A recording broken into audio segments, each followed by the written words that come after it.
We are going to start actually today with just first talking about the data, and then after that we want to actually put some faces behind the data. So you'll have you hear from some of our district leaders as well as a school site principal and a student here at Washington High School. So we'll try to make it succinct, and we'll stick around at the end to answer questions, of course.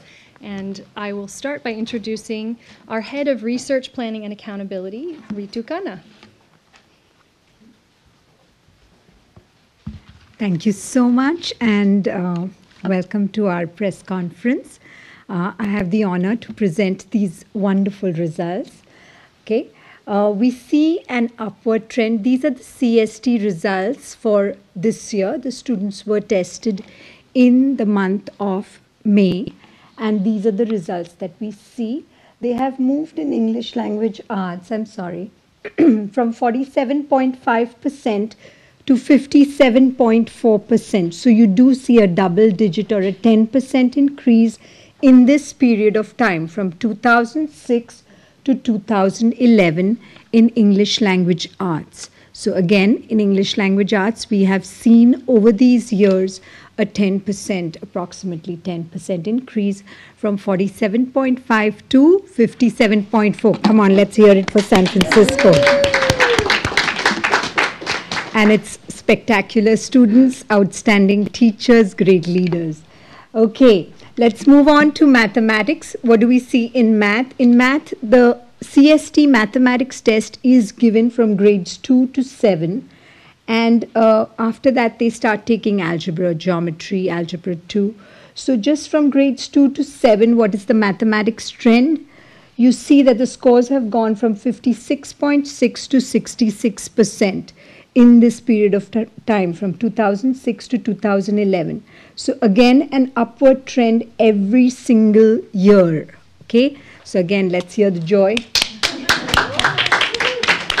Okay. So when we looked at other content areas such as science and social science, we do see similar patterns, and especially in science, both at the middle school and the elementary school, grades 5 and grade 8, you see over 60% of the students performing at proficient or advanced. In social science, both at middle and the high school level, you see the students performing at proficient or advanced, more than 50% of them. Okay, so those are the other content area scores. The other thing the district has been charged with and is always focusing itself around is narrowing the achievement gap. So here are the results for our targeted students, and we say we are narrowing the achievement gap if the student groups as a whole show greater improvement than even the district. Okay, so they have to show greater improvement than even the district. So this year, for the third year in a row, I'm proud to announce that the African American students in English language arts and the Latino students in math and Samoan students in both are narrowing the achievement gap. Come on, let's see the children. Okay. So those were some of the results that you have seen charted in here. If you picked up the press release, some of our school level successes are also included in there. So I would ask you to look at those. As compared to the state, we are higher than the state in ELA and math. We also looked at these results for our program students, both English language learners and our special ed students, and we saw similar trends, similar successes where they are growing at a great rate with the district. Last but not the least were our superintendent zone schools. So the superintendent zones in both the Mission and the Bayview saw successes too, and I think they deserve a mention. So with that, I am going to turn it over to the superintendent. Thank you so much. Thank you, Dr. Khanna. She brings all the good news to us. First of all, I want to recognize a few of our board members who are here. Emily Murase is here. Rachel Norton, Jill Wins, Hydra Mendoza. She's a double agent, but she's here. And I really, and Dennis Kelly, one of our partners, president of the Teachers Association. Welcome. This is really exciting, not only because it's the first day of school, which is you always feel like a kindergartner all over again because you get a chance to start all over again. And running around our schools makes you realize how lucky we are here in San Francisco to just have such dynamic, great teachers that are doing a fabulous job here. Because think about this. This is kind of like a new math problem when you look at these charts. They're all going up, right?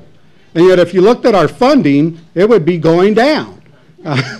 So you're thinking, how can we do all this when in reality, if you look at our funding, it'd be a steeper decline in terms of how much money we get. And yet here we're improving student achievement, and especially in a school like this that took it upon themselves. And I have to admit, the principal, the staff here really, they had some assistance by different groups. I know you had, what was the name of the group that helped you guys quite a bit? Yeah, NUA, National Urban Alliance, actually stepped up to do a lot of training to make people realize that if we really do want to close the achievement gap, it's not going to happen by accident. Nothing happens by accident. We have to be strategic. We have to sit down and we have to look at ourselves and say, what is it that we can do better? And if we can't do it better, then we ought to get out of the way and let somebody else do the job.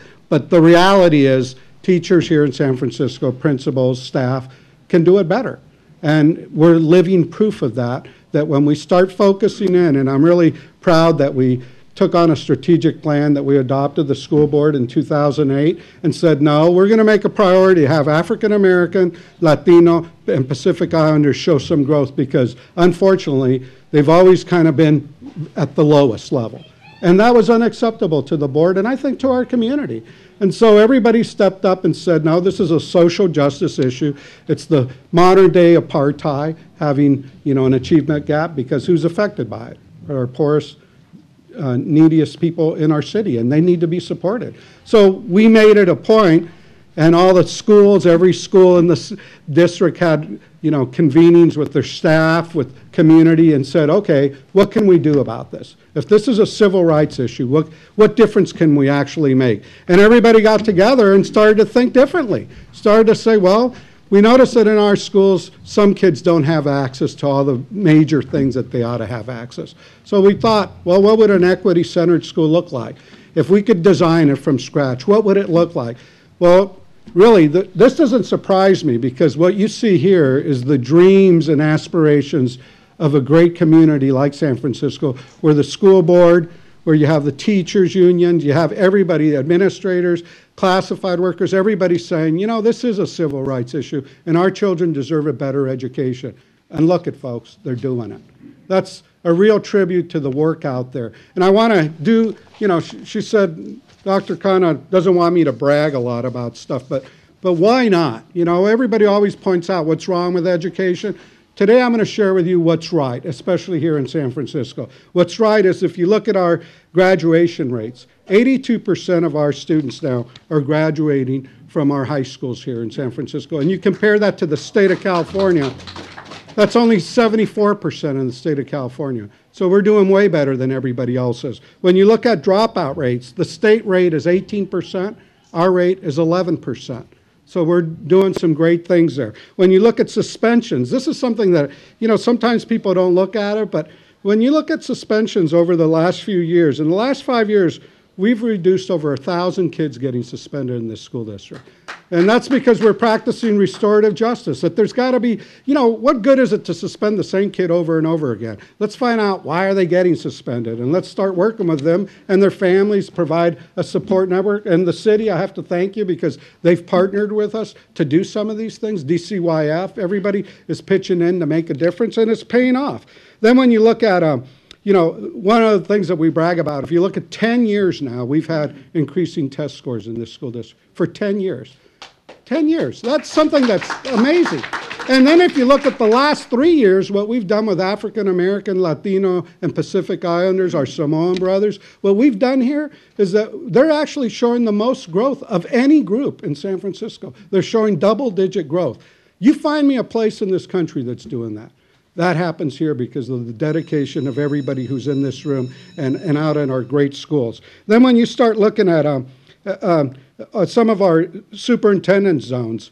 I want to share with you that, think about this. In our superintendent zones, we identified some of our schools under SIG, the School Improvement Grants. And when you look at the growth that they showed this year, go visit Everett Middle School. Go start seeing why they had double-digit growth in math and in language arts. You go out there and we were at Paul Revere this morning. Look at the growth that they had. I always tell people, those of you out there in the public who are the naysayers, who don't believe it can be done, do us a favor. Get out of the way of the people in this school district that are doing that fabulous work, because they get it done every day in spite of all odds against us. I don't know. If I seem a little bit excited, you're darn straight I am, because I think this is something we ought to be celebrating, the success of our children. We want to continue this, because even though we're closing the gap ain't good enough. What we got to do is eliminate the gap, because until we eliminate the gap, all of us, shame on us. There's still a lot of work to be done. And that's what we're going to do here in San Francisco. Our goal is someday that word doesn't exist in our vocabulary. There's no such thing about talking about a gap, because then we're providing equity and access and really the basic fundamental civil rights to a proper education that every child in San Francisco deserves. So I'm excited that all of you came. I think, has the mayor had a chance? Well, then we ought to let the mayor get a chance to say a few words here. It's my pleasure to introduce our mayor, Ed Lee. Come on up. Thank you. Well, I was kind of hoping that Carlos would explain why he had to see the principal, but it's my pleasure to be here, and certainly to come to one of the most beautiful campuses in San Francisco, by the way, Washington High. When you go out there, it's a wonderful campus. And there's so many things that we are doing to engage and to be supportive of the school district, and even the physical place that we have here. And we'll be putting and sponsoring a $530 million bond this November to help make sure that all of our schools are seismically safe. I'm going to be a lead proponent of that, because it is so important to have every school site as safe as possible for our kids. So I want you to know that I'm here. I've been here many, many times, and I want to thank the kids that are here today, the students that are here, because you've probably seen me before. We were doing the Saturday cleanups together in the whole neighborhood and respecting the neighborhood where the school is located, and that's been as wonderful. But these data, and I won't have to repeat them, but they're worth always paying attention to, because they do tell the story of exactly what we're doing here. Now, I have a different role, of course. I'm not a teacher. I'm not a principal.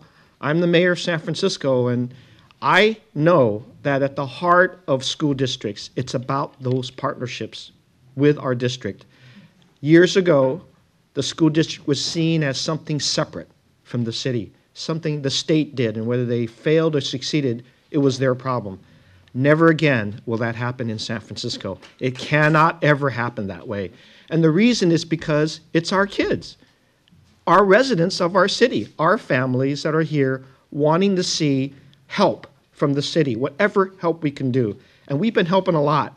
And it's been something that I've been proud to do.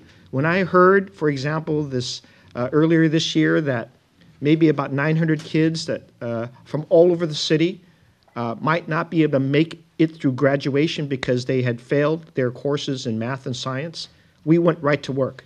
We found extra money for summer school. And those kids got that summer school where every other jurisdiction in the whole Bay Area cut off their summer school. And we found that money to make sure kids got a second chance.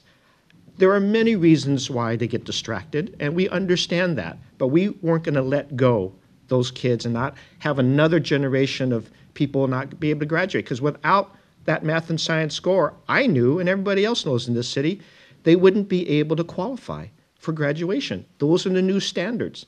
That's the standards being set for people to not only graduate, entry into the college. If you don't get that college degree, you're not going to have the basic foundation by which to get those jobs that we're trying to help create in the city. The new jobs at Zynga and Twitter and Salesforce.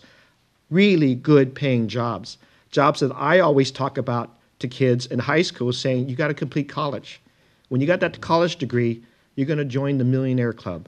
You know what that Millionaire Club is? It's the difference between people who have a college education and people who don't that are in the workforce. over that career, it's $1 million difference.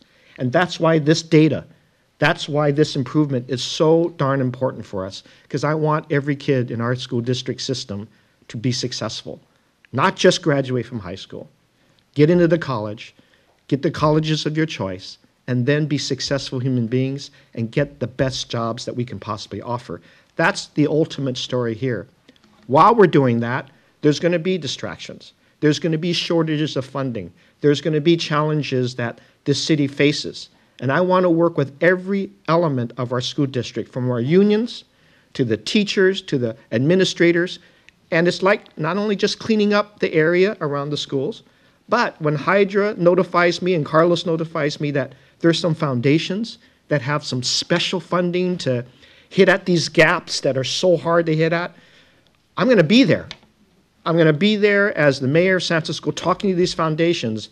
And these foundations, they're also part of the new generation of companies that want our students to be their new workforce.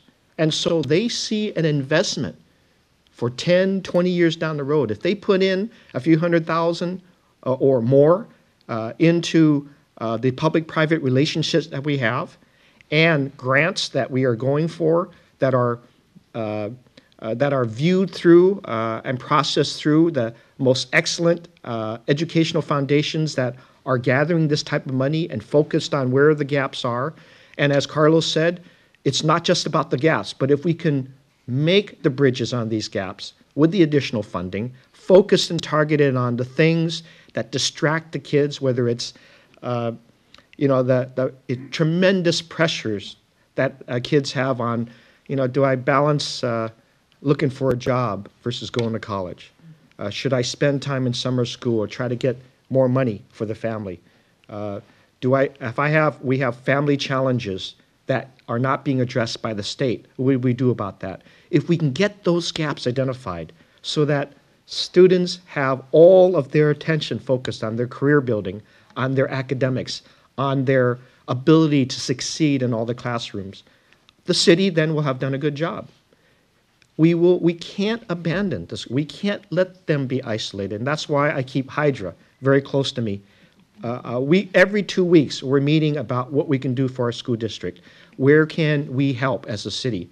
So that we are not only using our rainy day fund properly, we're also doing the added work to identify every single gap so that this scoring and this performance improvement can continue, not just to fill the gaps, but to have the highest level of achievement possible for all the students here. Because those companies are going to start recruiting here in San Francisco even more than they are. The companies come into San Francisco. You know why? It's not because we have a good tax system. In fact, they have to pay a lot of taxes to be here in the city. It's not because the streets are where they want to be. It's not because they're coming in because there's a mustached mayor sitting at room 200 who would like to talk to them about job creation. All of the tech, the clean tech, the biotech, all the best job companies that are coming into San Francisco because they're looking for talent. They're looking for the workforce that will help make them global competitors all over the world. They don't come here just to start the mom and pop stores. They come here because the global headquarters of the next company is going to always be in San Francisco, and they're looking for the talent to help them. Well, the talent can come from every single school that participates in these achievement improvements. And that's the future. That is current, and that is the future of our city. It isn't just the tourism that we've traditionally had. It isn't working in hotels and parking lots and things that have been a great part of our economy in the past.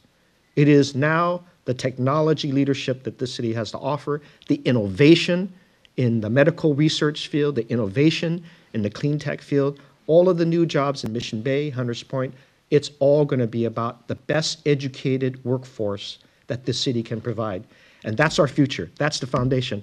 And so Carlos and Mr. Kelly and the board members, they know that.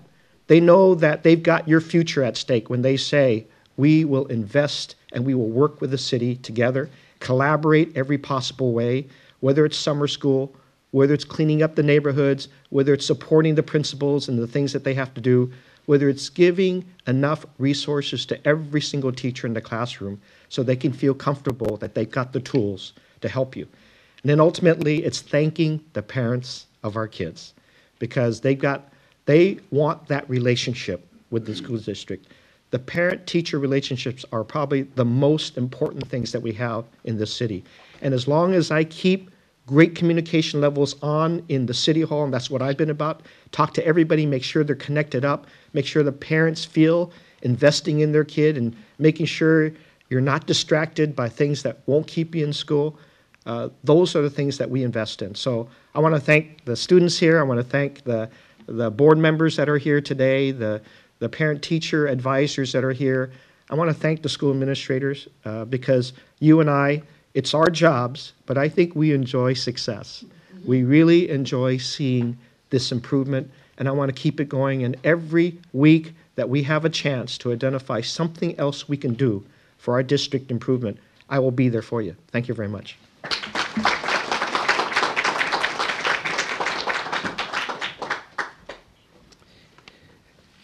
Good afternoon. My name is Richard Carranza. I'm Deputy Superintendent for Instruction, Innovation, and Social Justice. Mr. Mayor, thank you for your words.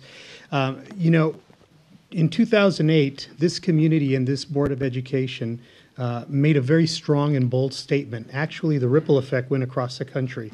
We are not going to stand for the same old thing. The status quo isn't good enough.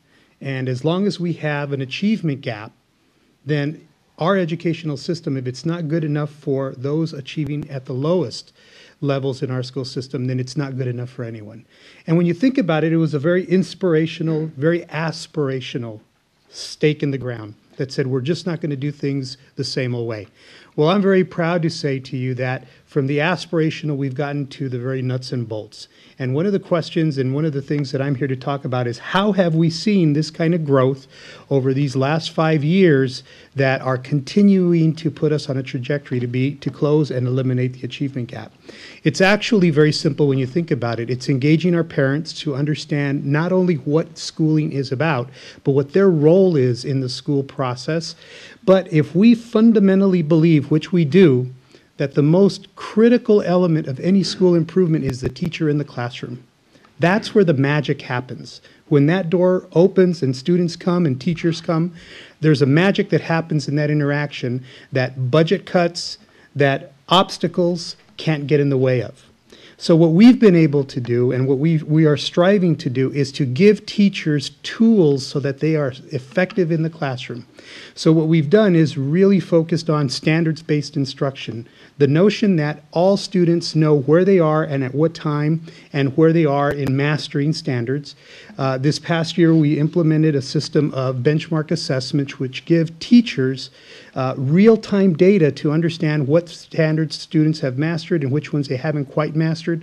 And the basic premise of what we've done to really build these kinds of communities is to empower all stakeholders, parents, teachers, paraprofessionals, administrators, in using data effectively and strategically so that no student is just an enrollment statistic. Every student has a name. Every student has a story. And every student has their learning plan. So when we talk about the groups of students that we've identified, African American, Latino, Pacific Islander, and students with disabilities, we are not leaving any student to be anonymous. They have names, they have stories, and they have a learning plan. So regardless of what happens, as we go through the next few years, and the budget times may continue to be rough, but I'll tell you, we have great people in great classrooms. There are two things I want to mention. It would be very easy to say that these types of gains have been made because we're becoming more and more selective about who takes algebra, for example.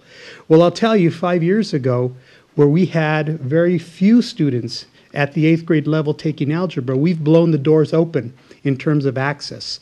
And we have tripled the number of students taking algebra in the 8th grade and being successful in algebra in the 8th grade, which means when they go to 9th grade, now they're taking geometry. When they go to the 10th grade, they're taking algebra 2. They've completed their A through G requirement their sophomore year. So this is very powerful for us as a district as we've invested in this notion. The other thing that I would say is, and I would invite you, in the press release, you have a list of schools that have shown tremendous gains. I would invite you to talk to principals and teachers and the staffs in those schools and ask them, what did you do that is making such a difference? I'll tell you, another big step the district took was to identify 15 schools that historically had not performed well. We call them the superintendent zone schools. And when you look at the results in those superintendent zone schools, the things that I just talked about, using data effectively, instructional practice, using standards-based instruction, you will see that those schools, many of them made tremendous growth this year. And next year, watch out, because all of them are going to make even better growth. Why? Because no student is anonymous. All students have names. All students have a story. And that's what we're here to do, to meet the needs of our students. So as the Chief Instructional Officer of the school district, I am very, very proud of the work that all of our stakeholders, our parents, our students, our teachers, our paras, our administrators, everyone has done to get us to this point, but we're not done yet. We have a long way to go.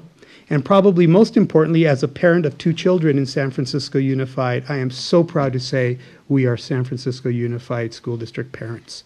So with that, I want to introduce someone who I think is just absolutely wonderful, because she is the principal of Washington High School. And Washington High School has a long and very, very storied story. How's that for alliteration, Dennis? Washington High School, for all intents and purposes, really didn't have a reason to look deeply at what they were doing. They have tremendous waiting lists for people that want to come here. They have a long history of academic success. But what Washington High School did, they lived our strategic plan. And they said, who are the students that are succeeding, but more importantly, who are the students that are not succeeding? And they took a good hard look at what and who and how.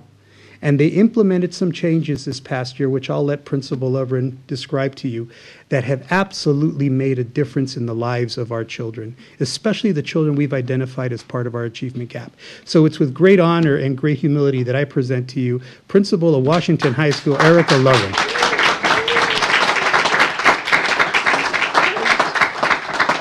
Well, welcome to Washington High School. I want to welcome the board members and the mayor and the superintendent and our union representatives here. We're very happy to have you here at the Eagle's Nest, we call it. And I just want to continue on with the theme that we've been talking about. The graduation rate, I was just given this information for Washington High School in the comparison of those years, is 90%. It's unheard of. Our dropout rate in comparison to the state at 18% is 4%.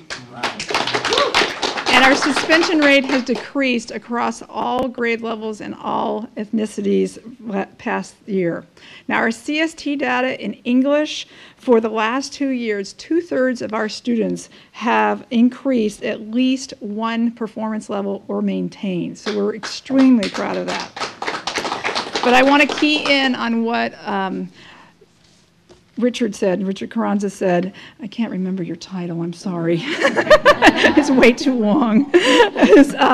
Our African American, our Latino, and our English language students, we really, really worked hard on those students. We pulled together a star performers group of students that were performing at one level, and we wanted to move them up to the next level. And it's not always about star test or about CST tests. It's really about what's happening in the classroom with the teachers. And we try to, as the administrative team, give the support to the teachers. The most important work that goes on here is not in my office, it's in the classroom. And that's over and over. So it's with great pleasure, the African American performance rate, I've been jumping up and down since I saw it, is at 20.8% for this year. It went up. Latinos went up 5.9%. This is in English language art. And our math, we have moved incredible numbers of students from the algebra into the geometry and the advanced algebra. And this comes as a team approach. It's the parents, it's the teachers, it's the students, it's our beacon support from the Richmond District Neighborhood Village Beacon that we have here. It's from the superintendent's office, it's from the lead office, it's from the benchmark assessments we've been given from Ritu Khanna's office. And in the end run, we have seen that 82% of our parents, when asked if they love this school, say yes, they love this school. So 82% of our parents. So I want to invite some of our students up to come. These are the real deal. These are the students. Come on up, students. Okay, all of you, come. Okay, these are the ones that you hug as they walk down the hall because they've done such good work. And I just want to we were very, very strategic in this. We made sure that we pulled together groups of students, and we found a name and a face with them. We put together a special form. Their picture was on it. Their test scores were on it. Their grades, what they did, and we actually took this information and gave it to the district, and they are now changing some of the formats so that we know and we can get closer to what the students are in their story. So this is Jordan Wilson, and he's going to speak for the students. So tell us how it changed for you. How it changed? Well, first of all, good afternoon. So, like Ms. Lovren said, we have the star performer, which is very important to me because they came in, mentored me, helped me, taught me everything I needed to know about the STAR testing, and really helped me. That's how I improved all my scores. So I'd like to thank them first. They also just give you all the support you need to succeed, and they just want to help you. That's all they want to do. And then we also have the Beacon, which is an after-school program, but they also provide tutoring, which really helps. They provide help on your homework, help on your classwork, and they help you, they mentor you, they want the best for you, just like the staff and teachers. They always prepare you for everything you need to know, everything you need to do for the tests. They want the best for you, so they want to help you a lot. They just want to see you succeed. They don't ever want to see you fail. They always want you to keep on going and for you to succeed during the test, during their test, during their classwork, during your homework, and they'll do anything they need to get you to that level that they want you to. So they always want you to be at the top that you can, perform the best. So all the staff and the teachers I want to thank, and all the extra activities that they have around Washington I also want to thank. And I hope we can always have this every single year. So I hope Star Performer will be there for me next year if I need it. And I'll keep on going to the Beacon, which is a great thing, and keep on going to my teachers and the staff for help. Thank you. Thank you, Joe. I would be remiss in not telling you that last year we were also unprecedented in our sports teams. We won not the trifecta, but the quadrifecta of sports. Football, basketball, baseball, and wrestling in boys. First time ever done in the history of sports. And Jordan was one of those team members as well as some of the others. So thank you very much. I just want to say that one of the things that we did is we looked at our high school exit exam rate, which is very, very high here and one of the highest within the district. And we looked at how come our rate in the CSTs was not as high. And so we had to really talk to the students about why this was important to them. And it was a little bit of marketing, it was a lot of understanding and mentorship, which Jordan mentioned, and really working the program like what we talked about, closing the achievement gap and having the whole entire school focusing on this. So thank you. Thank you for being here.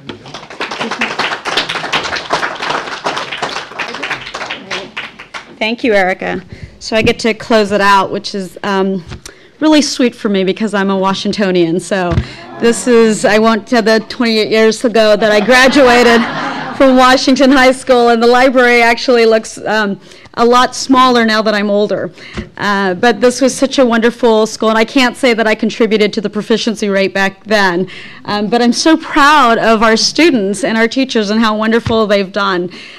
So I'm Hydra Mendoza, and I'm the president of the Board of Education. I'm also Mary Lee's Education and Family Services Advisor, but my most important job has been as a parent here in San Francisco Unified School District. And I'm just so pleased and very proud, as Richard said, to be a parent here in San Francisco Unified and to join all of my colleagues who also have kids in our public school system either now or have had them graduate, as well as our mayor who actually had his kids in our public schools and our graduates. And he was actually just telling me that they're now graduating from graduate school, and so they've moved on to that next level.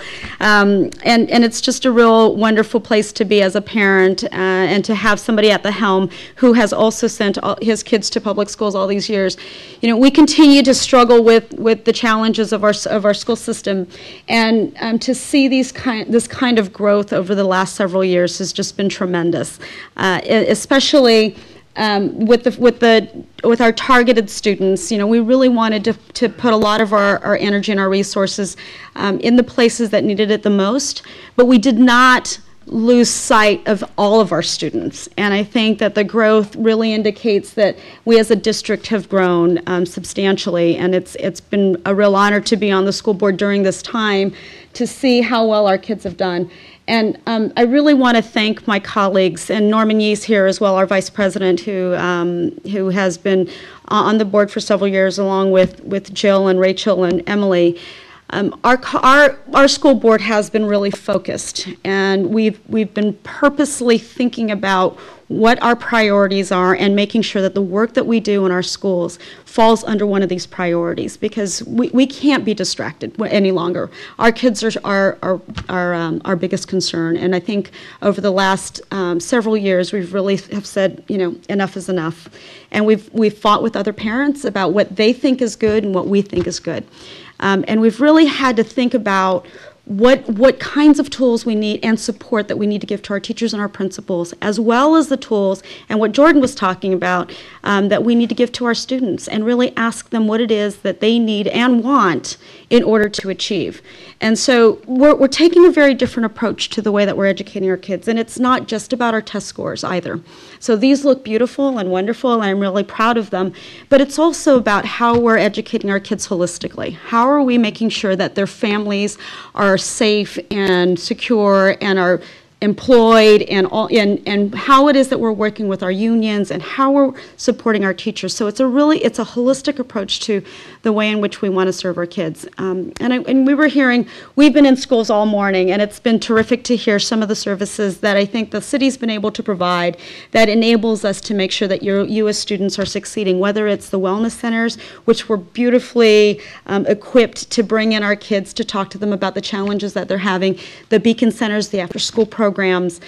We've had a lot of adults in our schools, and during times when we've had to unfortunately send pink slips out to many of our adults, we still have a lot of our adults back in our schools.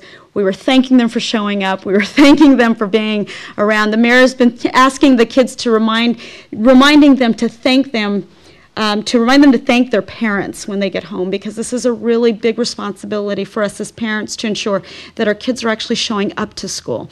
The absenteeism and truancy piece is something that both the school district and the city are supporting, and we're making sure that you guys are not only in the schools, but that what we have to offer you once you're here is something that you want to learn and be a part of. So we're going to continue to look to you as the youth to tell us what it is that you need, because we need to keep you here.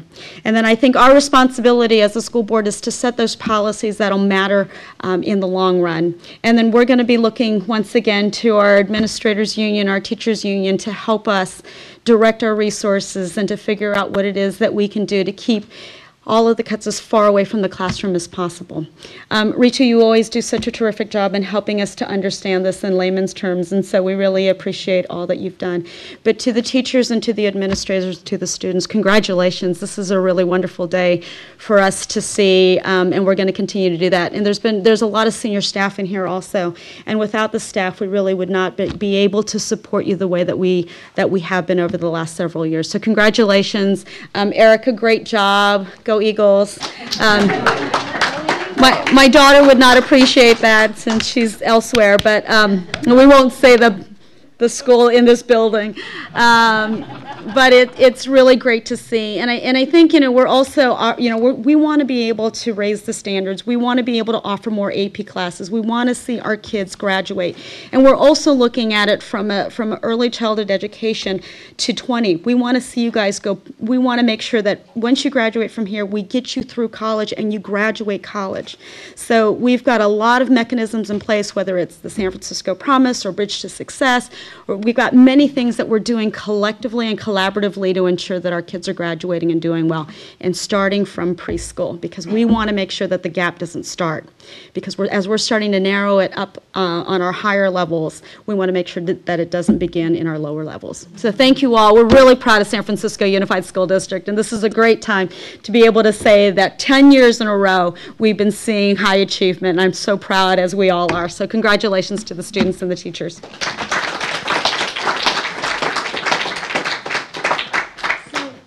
So we can take a few quick questions, and then hopefully a few of you who spoke and maybe even some students could stick around a little bit in case any of the members of the media want to interview you individually. Are there any quick questions before we wrap up? I know it's always a lot of pressure to ask in front of the group. So we'll disperse. Thank you again for coming, and have a great day.